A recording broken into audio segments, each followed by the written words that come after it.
Wait!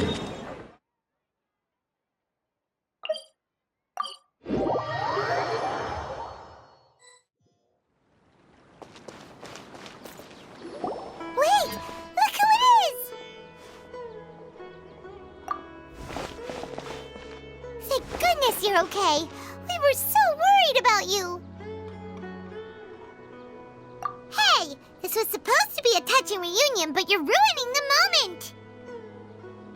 Actually, it's very smart of the Traveler to be wary of me right now. After all, the Doctor has shown that his technology can apparently even control human minds. Plus, it's not like you could have known what happened after we split up and I was facing the Doctor by myself. Even a pool of stagnant water after a torrential storm can occasionally pass as a patch of sky. Paimon feels like only the real Nahida could come up with such an obscure analogy. Huh? But I wasn't trying to win your trust or anything. All I wanted was to clarify my point. Well, we understand that point now. Please, Nahida, tell us more about what happened. Are those poor people all right? When you left, I was still in the middle of restoring everyone's minds. Thankfully, when the Doctor mentioned depositing information into the subconscious, he didn't mean engraving information into their minds. Instead, he did something closer to creating hallucinations. That was still within my power to fix. Luckily, I managed to finish my restorations and mind jump away from him just as he was about to capture me. Whew. What a relief. The Doctor sure pulled out some hidden cards, but good thing we had Nahida with us. I wouldn't be relieved just yet. I gave away my true identity when I restored everyone's minds, which means we've lost another one of our trump cards. Also, the Doctor is already an expert at modifying Akasha terminals. Maybe it's only a matter of time until he captures my consciousness inside the Akasha. Would that mean you'd no longer be able to jump between minds? Then how do we stop him? He's still at the Academia, so it's possible he already started messing with the Akasha. Ugh, it feels like he's toying with us. What a nasty piece of work. Plus, the Doctor's combat ability alone is apparently enough to make him worthy of being number 2 of the Fatui. We shouldn't give up hope just yet. Let's try to find another way to attack this problem. Actually, Nahida, how did you know we were trying to get to Party's DI? Have you been waiting for us? Yes, I have. I can see the Traveler's elemental energy, so I deduced your destination by looking at the direction you were moving in. You didn't come here for sightseeing, right? Did you find any leads? We're looking for a scholar we know. His name is Tainari, and the sages once tried to reach out to him. Why don't you come inside with us and see what we can find? Okay, let's just hope we won't get him into trouble.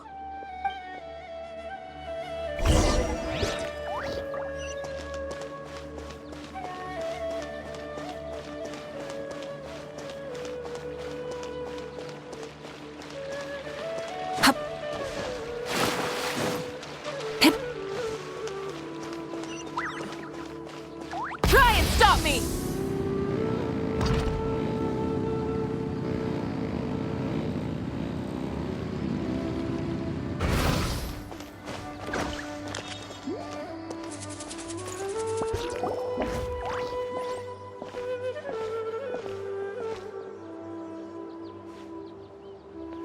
Traveler? It is you! It's Hypatia! Ah, what a pleasant surprise! It's so nice to see the two of you again. Who's this? She's a scholar we met in the Avidia Forest. When we last saw each other, she was still training in the... what's it called? Satyavada life? Oh, I see. That's right, we're old friends. You've come at just the right time. Ever since I've come here, hardly anyone has even talked to me. Hypatia, you're way too excited about this. Actually, for you to leave the Avidia Forest means... you're not in training anymore? Wait, no. Did you already finish your training and reach Pariporna life? What do you think? My consciousness has already managed to make contact with the divine. You did it! Congratulations! It's so exhilarating to share this sublime joy with others at long last! When my consciousness made contact with the gods. What a supreme and unparalleled experience that was! That sounds incredible!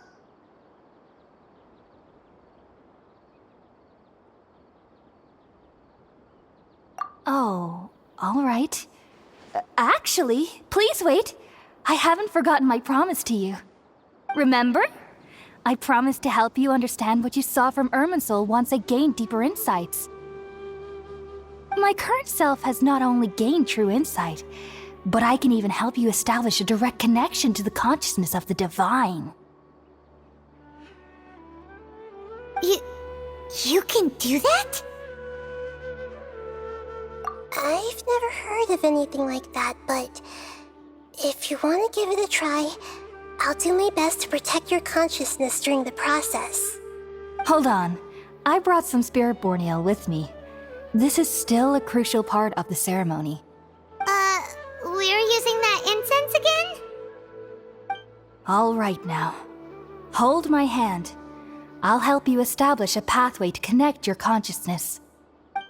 Okay. Ready?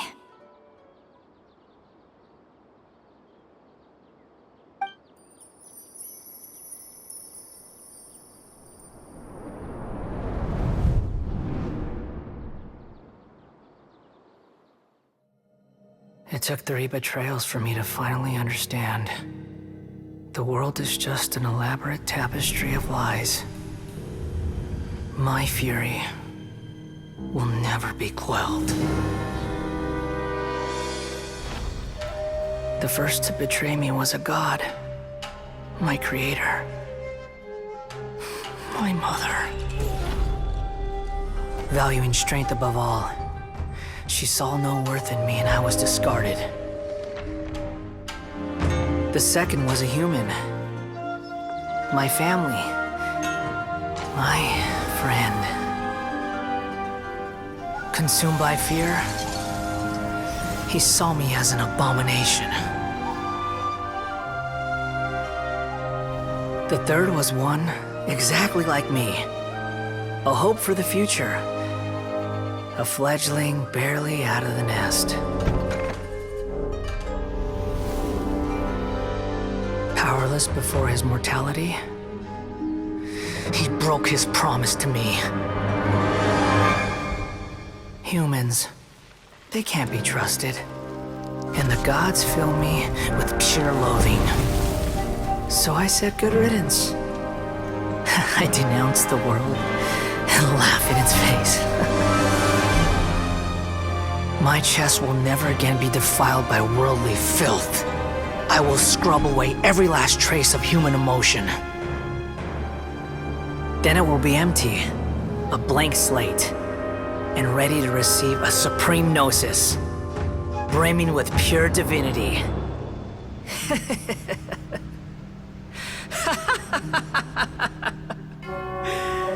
There is no need to fear. The pain will be brief. Your era is coming to an end.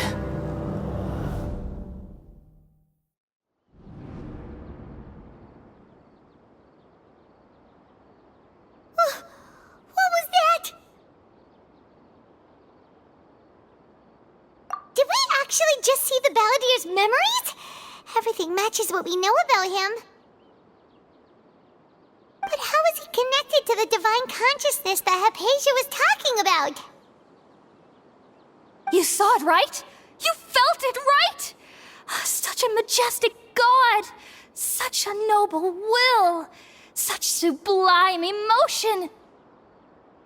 Alas, shame. If only... If only that which beats within my chest wasn't a filthy mortal heart. Oh, great and merciful God, please grant me forgiveness and salvation. Do you understand now? I'm afraid this is no Puripurna life, but rather...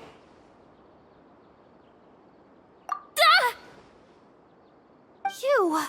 Why are you so mean to me? Why is everyone hiding from me? I found divine wisdom. Shouldn't I receive praise and honor? Haven't I uncovered that light in the darkness? Hypatia? That's how I always thought everything should be. Wait. Have I already lost my mind?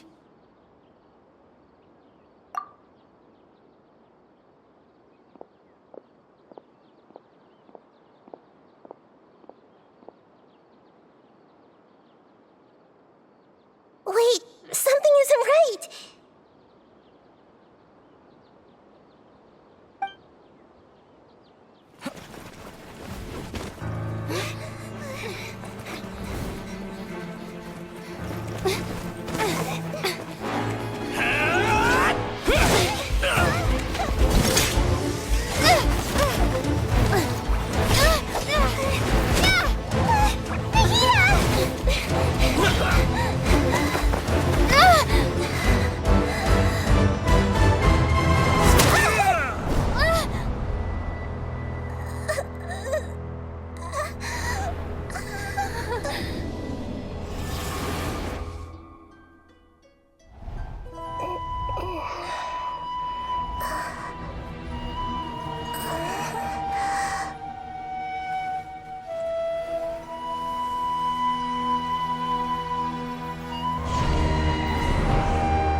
Okay, we finally lost him.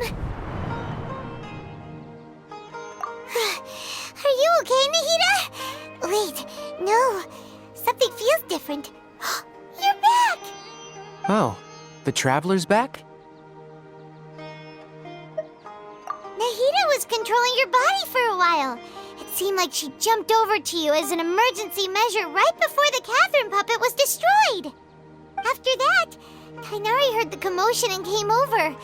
He helped us defeat the mercenaries and then he ran with us all the way here. What? You swapped places? You mean your consciousness also went into Nahida's body? Wait, then where is Nahida's consciousness? Where is she now?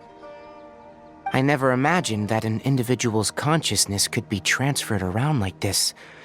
Had I not seen it with my own eyes, I would have never believed it. I don't think this can be achieved with current human technology. Also, while we were running, the consciousness in your body told me to pass on a message.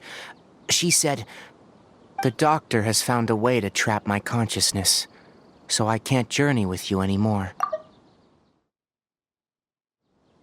But even in a moonless night, a shower of starlight can still drown out illusions and lies. Oh no! Nahida's trapped in the sanctuary of Surasthana for good this time. Was that message all she left for us? It's pretty vague.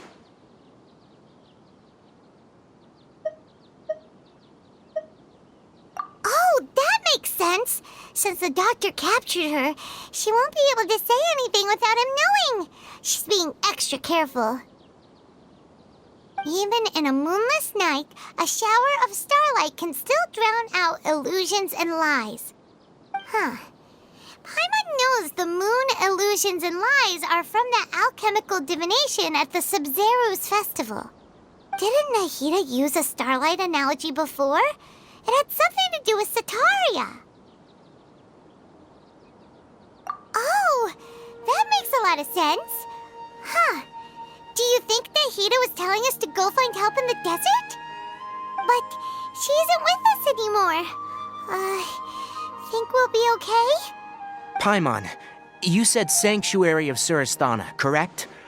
Does this mean that this Nahida you're talking about, the consciousness who was occupying the traveler's body, is the Dendro Archon? Your guess is correct, but the situation's a bit complicated, so it's really hard for us to explain right now. That's all right. A scholar's curiosity doesn't need to be appeased right away. As for the complicated nature of the situation, safe to say I have witnessed that for myself. I've spent some time with you, and it looks like the Dendro Archon's also on your side. So, I trust you. Thank you, Tainari. Oh, actually, we came here to ask you a question. What do you know about the project that the sages have been working on? That.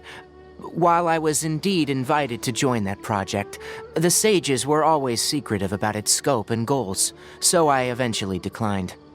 All I know is that the project has something to do with the restoration of Irminsul.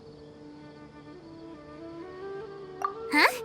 Did you see something when you were in Nahida's body? What? Do you have any evidence?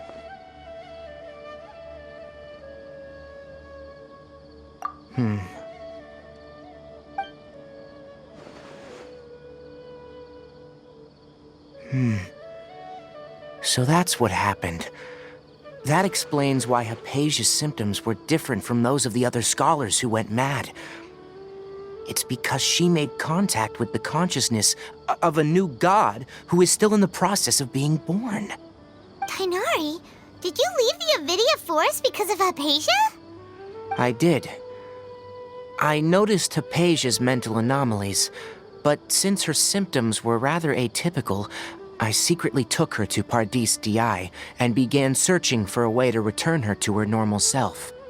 If I didn't take action, Hypatia would have already been taken by the Matra to the desert, doomed to a life of exile at Aru village. Now that you mention it, I knew the Academia has never thought particularly highly of Lesser Lord Kusanali, but I still didn't expect them to do something as arrogant as creating a new god.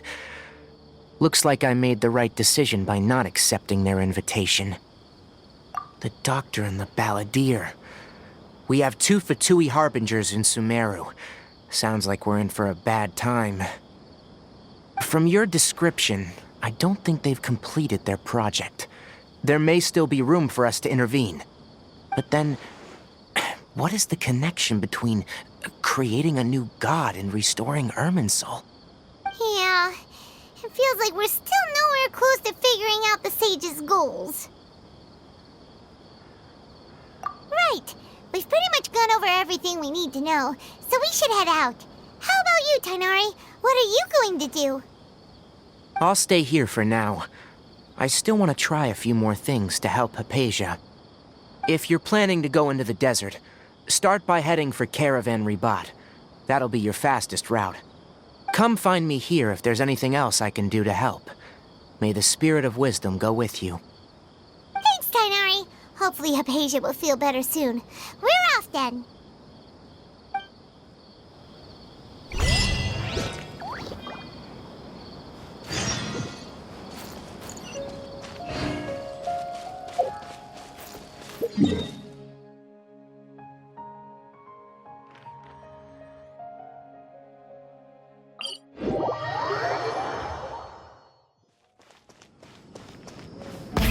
Rev the engines!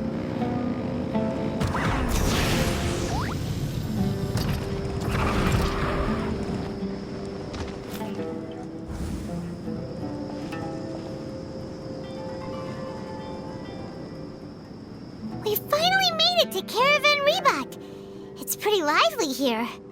So, just past this wall is the desert, huh? Oh, wow. Paimon remembers hearing people call this the Wall of Samiel. It it's made to block sandstorms from the outside.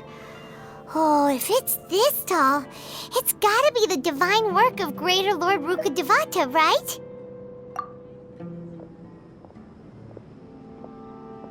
Enough gawking. Come on, follow me. Huh? Over here.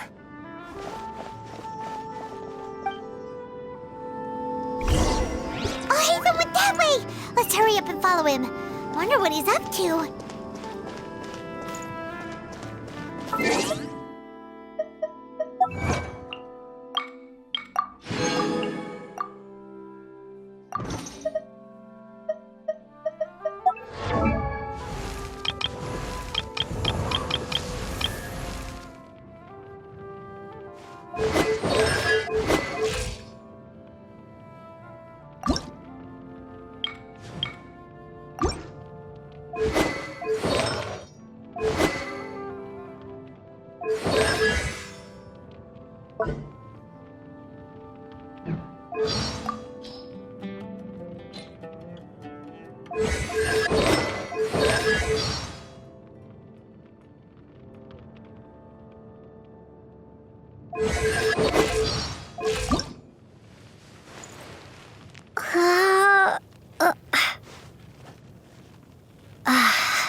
Traces King Deshret's familiars in the desert. What should I say after I'm done with this purge?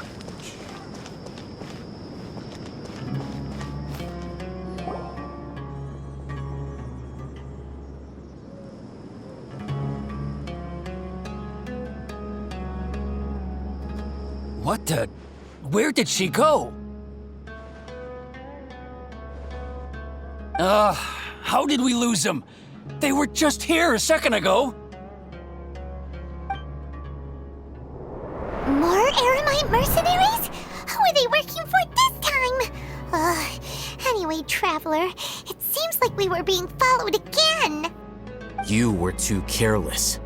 You should have noticed those hopeless amateurs trailing you a long time ago.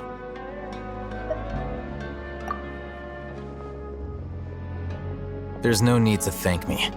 I've never cared to keep track of personal favors. All I did was correct a mistake I happened to come across. It's a habit I developed at the academia. You really gave Paimon a scare, Alhaitham. We never thought we'd run into you here. Last time we met at Port Ormos, didn't you say you were going back to the academia? Wait, don't tell Paimon that you're here to take us back on their orders. Oh, so you've already landed yourselves on the academia's hit list. I can't say that I didn't expect it. However, had I wished to turn you over to the academia, don't you think you'd already be the Eremites' honored guests by now? Oh, right. You do have a point. I have no interest in running errands for that project. As a scholar, I've always belonged to the camp that promotes researcher autonomy. And these days, you're more fascinating than anything the sages can offer. Not quite. To tell you the truth, I'm still investigating the Divine Knowledge Capsule. Unfortunately, I've run into some difficulties. Everyone says the capsule originated in the desert and was eventually moved to Port Ormos. If I am to get to the bottom of this, I must understand how the capsule first came to be. Which brings me back to you and why you're so interesting. The leader of Ain al-Ahmar used the Divine Knowledge Capsule right in front of you, and upon seeing him, your expression became perplexed, and you were lost in thought for quite some time. To have that kind of reaction, I think you must have realized something. Are you interested at all in sharing what you've been hiding from me?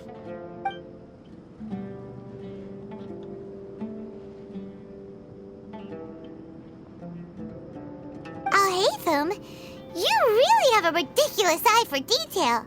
What kind of person even notices or remembers stuff like that? So that's your answer. Well, I do work for the academia after all. So considering that, it is indeed wise to keep your cards close to your chest. But that does prove you do have some undisclosed information about the Divine Knowledge Capsule. Am I right? No matter. Rather than simply learning the answers from you, I'd still prefer to investigate on my own. Speaking of, you two are also headed to the desert? That's right! We have the same plan as you!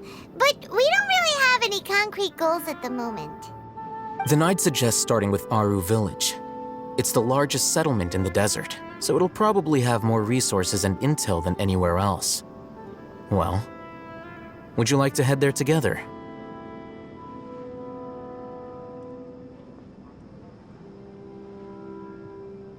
It's always better to travel with someone you know. Let's go!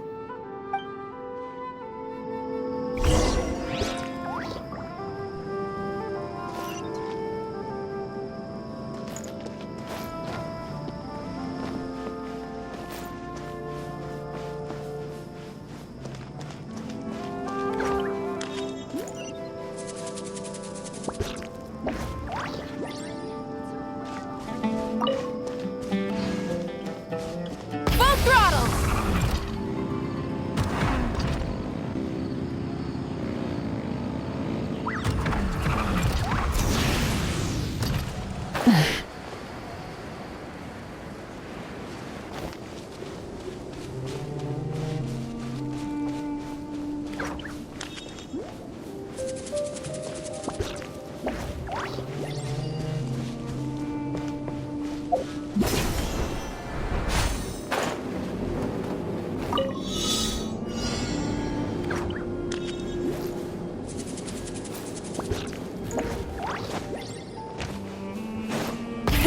Rev the engines!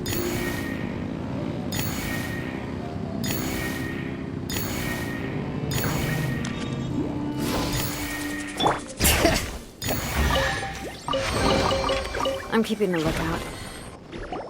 Before us lies Aru Village, the safe haven of the desert folk.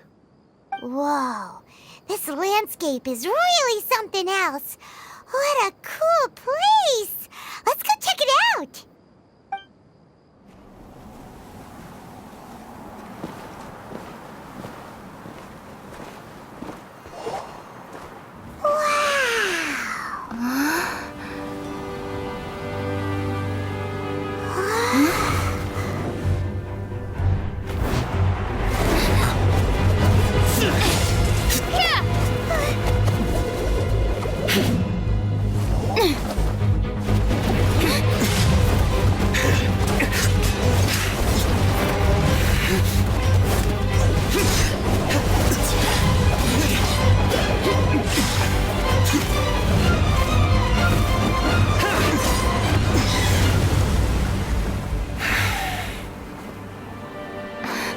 Simon.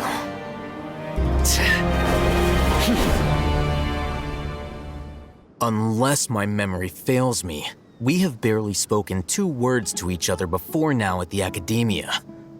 Would you care to enlighten me as to when and how I invited the General Mahamatra's wrath? Oh, Hatham. Do not think you can escape my judgment just because you managed to escape my attack. Judgment? So that's how you'd characterize your actions here, is it? Or would elimination perhaps be a more accurate description? Had I used my full strength, not even this traveler would have been able to stop me. Though styled like an assassination, I sought only to ensure that my target would be unable to flee or resist. Standard practice for the Matra, as well you know. seemed to me more like your own personal touch. Who is that, Alhaitham?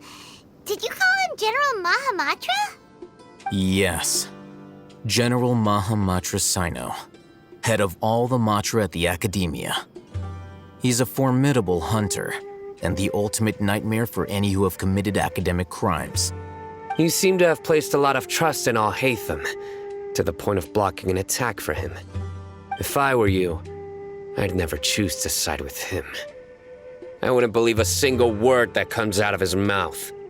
I have been pursuing this scribe for a long time. I urge you, stand back and do not seek to defend him any longer. Otherwise, there will be consequences. Has Alhaitham done something wrong? Paimon doesn't think he's as bad as you've made him out to be. I won't waste my breath explaining things. Alhaitham, I saw it during our fight. Take it out. The divine knowledge capsule you're hiding on your person. Unless you want me to retrieve it for myself.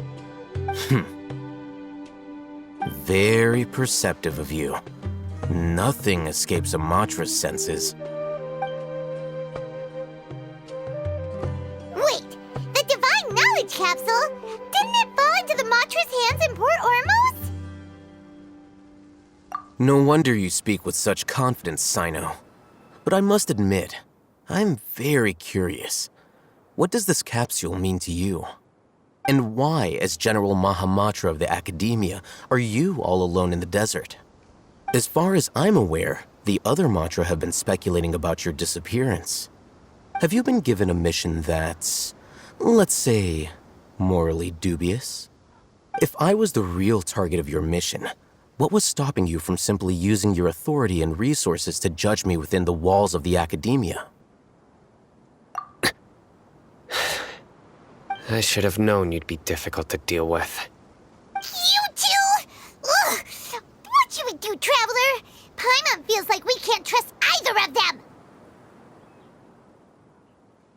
Ahem. Well, look at you two, acting all tough and self-righteous over there. Wait, Dia?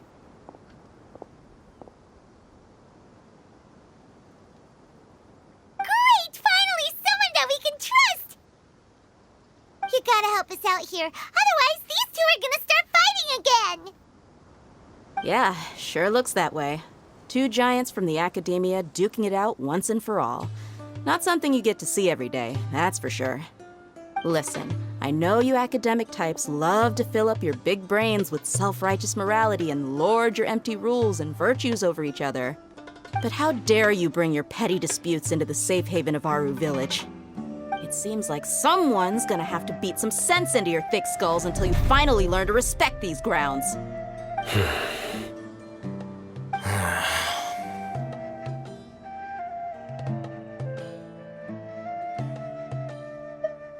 Hey, did either of you hear a word I just said?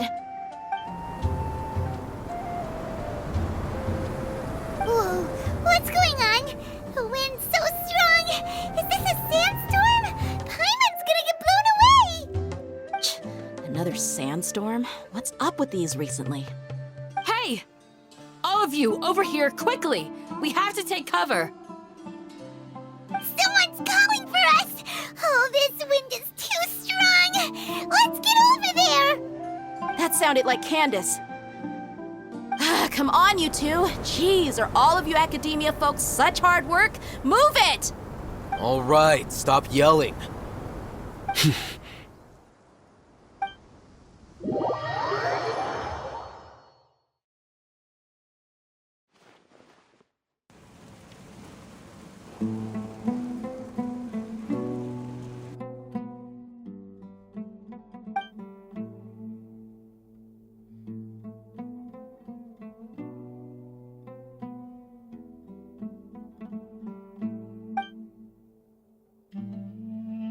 Well, this is pretty awkward.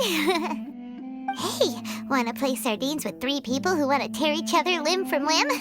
Sure, why not? Sounds fun. The air is so thick and heavy. Paimon can hardly keep floating anymore. My sincere apologies, everyone. This is the home of our village chief. I will have to ask you to make do with this small room until the sandstorm dies down. Please, let me introduce myself. I am Candace, protector of Aru Village. Our savior has come at last! Nice to meet you, Candace. The name's Paimon. Thank you so much for helping us. There's no need to thank me. It's only right to help each other when the weather gets rough. Wow, she's so gentle and caring, like a nice older sister. Unlike those guys over there. All right. Now that we're all better acquainted, we should return to the topic at hand. As a guardian charged with the responsibility to protect my fellow villagers from harm, I was observing your conflict from afar, even before the sandstorm started. And now that you have set foot within our village itself, it is all the more my responsibility to make absolutely sure that you pose no threat whatsoever to us. So please, have an honest and sincere conversation with one another and put your hostile feelings to rest. If anyone dares to start anything again while they are under this roof, I will not hesitate to send them out for some quality time with the creatures of the sandstorm. Oh, on second thought, Paimon may have misjudged Candace's character. And that goes for you too, Miss Dia. Do I make myself clear? All right, we got it, Candace. That's what I like to hear.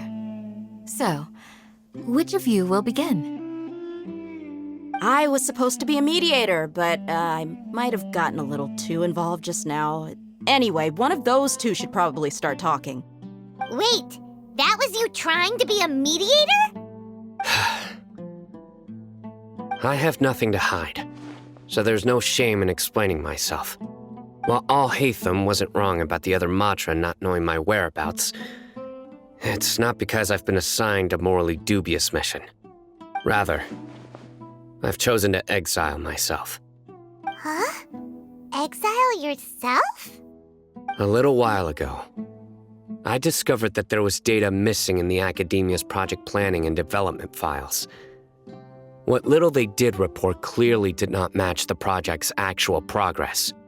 As General Mahamatra, I had the responsibility and authority to request an audit.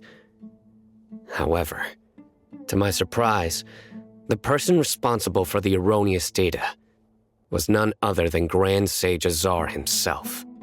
I tried to investigate the issue myself before submitting a formal audit request, but I soon found that all leads and potential pieces of incriminating evidence were carefully concealed from me.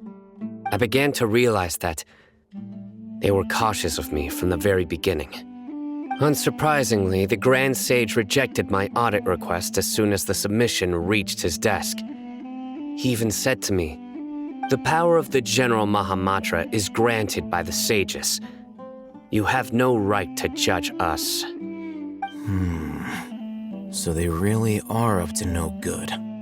I realized then that to the Grand Sage, the Matra are nothing more than tools for the sages to assert and maintain their control over knowledge. The vows that we took, the principles that we strive to uphold, they are meaningless to the academia of today. I believed it would be wise to flee the academia before the sages had a chance to take action against me. This way, they can no longer see nor predict my actions. I will never give up on this investigation. There's no need for someone else to give me power or authority. Once I find the truth, I will administer judgment by my own name. Sino seems to have the same goal as us. We're all investigating the sages. Plus, now that he's no longer the General Mahamatra, he somehow feels a lot less scary. Well, Sino, if that's your story, then why did you see Al-Haytham as a target? When I was investigating the matter in the academia, I overheard a conversation between Al-Haytham and a sage. The sages asked you to investigate a blonde-haired traveler. Do you dispute this, Alhaitham? What? Like many parts of the project, this assignment was undocumented. Now throw in your suspicious behavior with the Divine Knowledge Capsule, and I think we deserve an explanation. Yes. I was indeed tasked with investigating the Traveler. I'll hate them! After all, the promised reward was so great that hardly any scholar could have refused. The sage told me, once you've completed this assignment, I can give you a glimpse of divine knowledge. A most enticing offer. Unfortunately, those academics don't know me at all. Their words contained one key piece of information, namely that divine knowledge indeed exists. That gave me all I needed to know. From my perspective, the sages are far from trustworthy. Think about it. Isn't it a little strange they're so willing to share divine knowledge with anyone, even as a reward? So, I began my own investigation following the lead of the Divine Knowledge Capsule. In the end, I realized my wisdom in committing to this rather than collaborating with the sages. Had I been less guarded, I probably would have ended up like that Ain al-Ahmar mercenary, incapable of remaining sane for long enough to hold a conversation. You mean that the sages originally planned to dispose of you, using one of those capsules that drive people insane? I'd already given up on the assignment by then. I only told the academia I was waiting in Port Ormos for you to appear so they wouldn't suspect anything. So it came as quite a surprise when I encountered my erstwhile target while investigating the Divine Knowledge Capsule. Criminals do love to talk about coincidences. Even though I ran into the Traveler by chance, I had no intention of providing assistance to the academia. Also, you should remember, you were the ones who decided to follow me and strike up a conversation after I left that tavern. That's true. Alhaitham helped us out at Caravan Rebat as well. Maybe he's telling the truth. I'm willing to apologize if that's worth anything to you. I took the Divine Knowledge Capsule behind your back because I judged its existence to be a significant risk. I felt that it would be best for no one to interact with it before it had been properly studied. After all, curiosity often proves to be the most dangerous thing in this land. You should be well aware, Scribe Alhaitham, that curiosity can also lead you to danger and suspicion. Answer me this. Did the sages share any information about their project with you?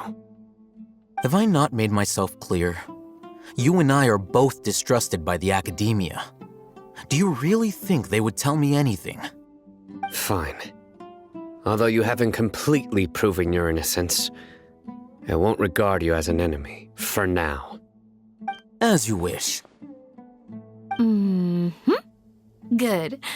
I'm glad to see you two clearing up your misunderstandings. And now you, Dia.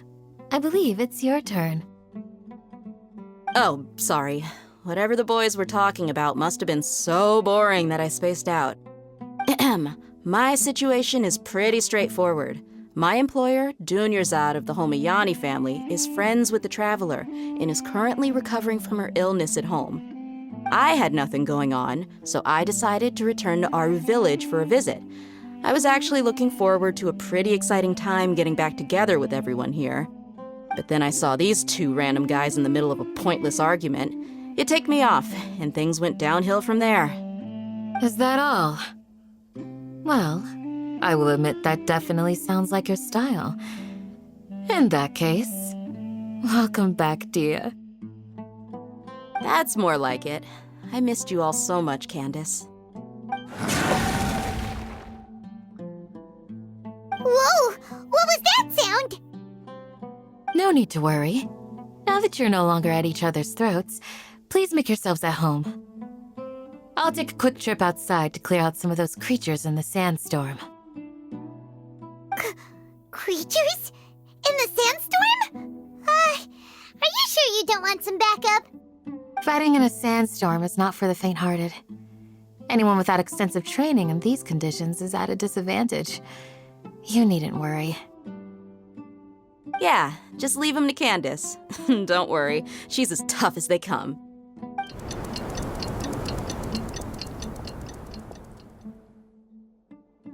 The winds died down. That means the sandstorm's over, right? Candace still isn't back yet, though. Is she alright? Maybe we should go out and check on her. When you put it that way, even I'm starting to feel a little worried. All right, let's go. We've been here long enough, and the boys are as chatty as the floor.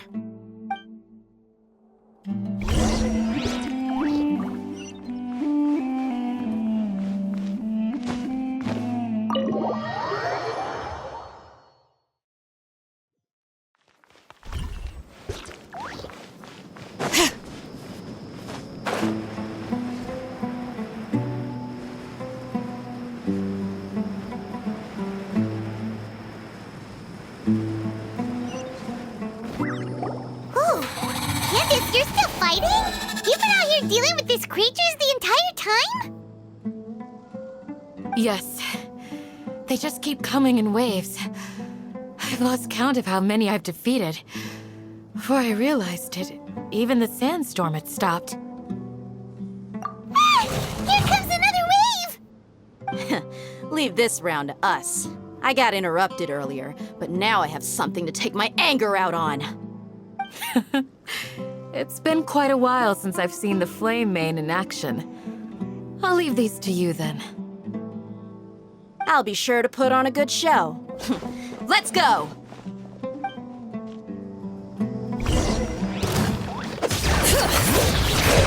Letting great names echo! I'm going in! Light up the blazing sun! Here comes another wave! When are they ever gonna let up? The creature stopped appearing. Was that the last of them?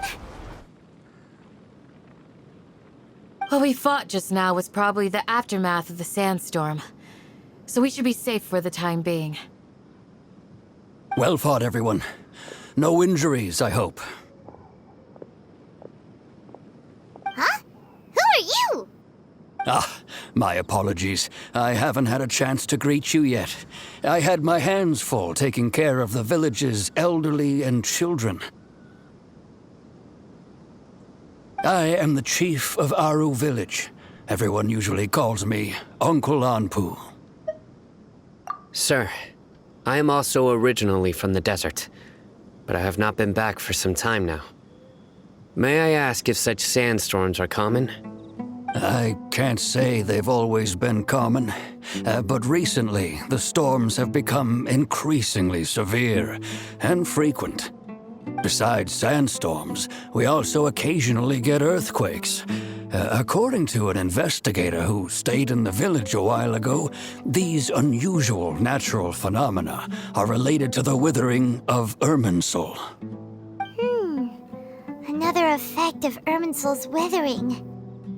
So, Irminsul's withering causes withering zones in the forest, and sandstorms and earthquakes here in the desert? Everything in the natural world is inextricably connected to Irminsul. These regional symptoms can indeed be a reflection of Irminsul's present state. Everyone in Aru Village needs to take good care of themselves. Speaking of which, why haven't I seen a single village keeper since I got here? Village keeper? Who are they? Village guards like Candace? Does your curiosity know no bounds? Village Keeper is how Aru Village refers to mad scholars exiled here by the academia. Most of them are scholars who lost their sanity after a period of training in the Avidia forest. The academia believes that their crazed mutterings may have a negative effect on the psyches of other scholars. So, they're forcibly exiled to the desert. Though if you ask me, it's all a boatload of nonsense. Alas, that's exactly what we've been trying to investigate. One by one, the village keepers have been mysteriously disappearing without a trace. but no one in the village has ever seen them leave. If you're planning to stay around the village for the next few days, I'd appreciate it if you could keep an eye out for them. I've had encounters with those people in the past. I'll see what I can do to help. The Matra are the ones responsible for their exile. Now that you're no longer with them, are you trying to alleviate your guilt and atone for your past sins?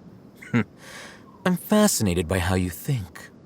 Mock me if you will, but if you are guilty, I will eliminate you, regardless of my position or identity. Oh, you're the former General Mahamatra. You must be an expert in these kinds of investigations. Thank you for your help. Is it because you're reminded of Hypatia? Oh, these poor scholars. First they lose their sanity, now this! We need to help get them back home, safe and sound. But, is it really a good idea to tag along with Sino? You seem like you really don't trust him.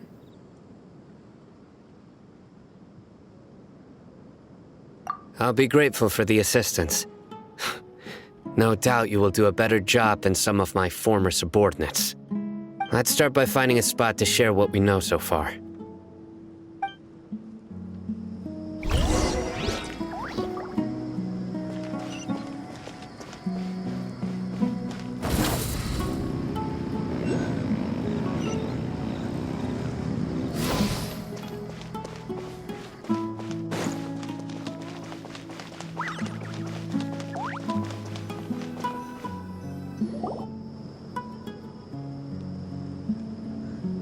Although I've sent myself into exile, I'm still doing essentially the same things as before.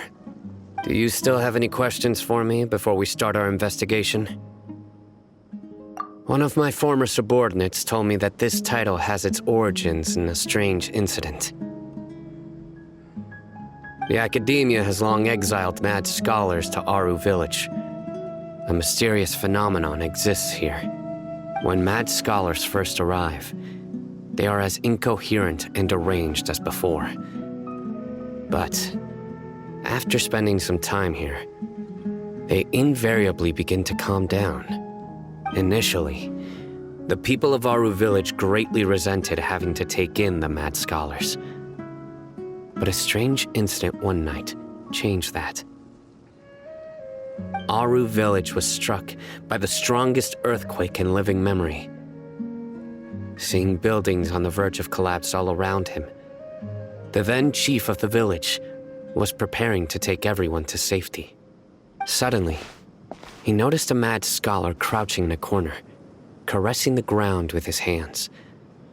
A soft, green light radiated from him, like a divine glow against the backdrop of night. Despite the powerful tremors that ripped through the ground that night, all the houses remained upright, almost as if they had grown roots reaching deep into the ground. In the end, not a single building collapsed, and no one was hurt. After that, the people of Aru Village treated the mad scholars with greater kindness, and began to refer to them as the village keepers. The soft green light? A mad scholar protecting Aru Village? What do you make of it, Traveler? Paimon thinks so too. Actually, Sino, do you know if any of the mad scholars continued to wear their Akasha terminals at Aru Village? In theory, they would continue wearing them so the Academia could still monitor their activities.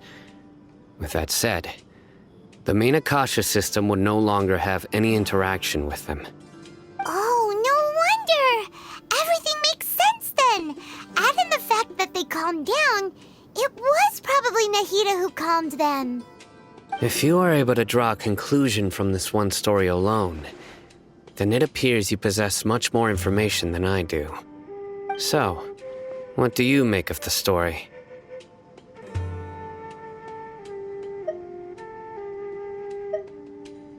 Really? Lesser Lord Kusanali. What? You don't believe us? Lesser Lord Kusanali was definitely using the Akasha to give her power to the mad scholars! No, It's not so much that I don't believe you. I'm just struck by your reasoning. Lesser Lord Kusanali, the current Dendro Archon. Is she really active in Sumeru? The Academia has always placed far greater importance on the late Greater Lord Rukkhadevata. They've more or less ignored Lesser Lord Kusanali, and I've never had any reason to doubt their views. In addition, I've never heard any stories about Lesser Lord Kusanali and her deeds. To me, she might as well have been a god that never existed. No way! Nahida definitely exists! She's a... How should Paimon put it? She's a good Archon who's kind and wise, even if she says weird stuff sometimes. I've spent many years interrogating criminals, so I can easily tell when someone is lying. Good! Then you should know that we're telling the truth! That look in your eyes. I've never seen that from a liar. You two really must have met Lesser Lord Kusanali. How can this be? To think, our Archon has been amongst us this entire time. Alright, now it's our turn to put our skills to good use for this investigation. But easier said than done, especially since we don't have any leads. Maybe we can start by knocking on some doors. Excuse me, are you here to help me find my grandpa? Huh? Who are you? By the sounds of it, a resident of this village. My name is Isak. You'll help me find my grandpa, right? Is your grandpa a mad scholar? Hey, don't say that. Grandpa is just Grandpa. Why do you have to call him that? It's not like he's a bad person or anything. The person you're referring to is not a local, yet you are. Why do you call him Grandpa? Grandpa is just Grandpa. He's my family. I heard everything you said to the village chief. Please, you gotta take me with you. I want to find my grandpa. I swear I'll help. I won't be a nuisance. Ah, so you're the one who was eavesdropping on us around the village chief's house. I was planning to go out and take care of whoever it was, but I had a vague feeling that they didn't harbor any ill intent. Whoa. Hatham wasn't kidding about Matra having sharp senses. Sino, he's just a kid. All he wants is to find his grandpa. Let's find a way to help him. Sorry, I was only listening in because I wanted to know where Grandpa went. Honest. If you don't believe me, you can ask Miss Candace. All right. But first, let's confirm the facts with Candace.